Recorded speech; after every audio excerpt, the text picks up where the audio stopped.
Hey, it's Ellen, and today we are going to talk about the future tense in English. There are four types of future tense in English: the future simple, the future continuous, the future perfect, and the future perfect continuous. We will start with the future simple.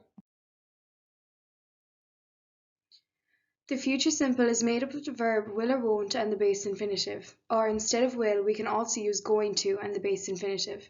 We use the future simple to express future predictions, promises, requests, future conditionals, plans, and intentions. For example, I'm starving, or I will make or I'm going to make dinner now. I won't tell or I'm not going to tell anyone your secret. Now we will look at the future continuous. The future continuous is made up of the verb will or won't with be and the base infinitive in its ing form.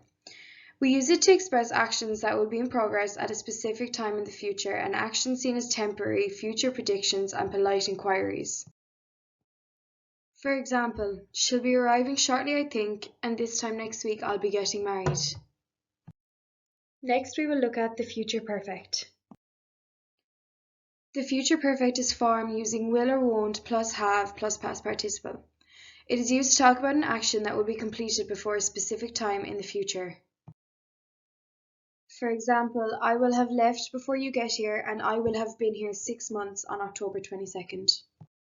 And finally, the future perfect continuous.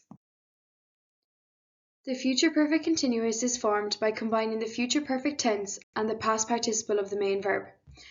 Essentially, will have been plus base verb plus ing. It is used to describe actions that will continue up until a point in the future. Tomorrow I will have been working here for 2 years. Next year I will have been learning English for 10 years.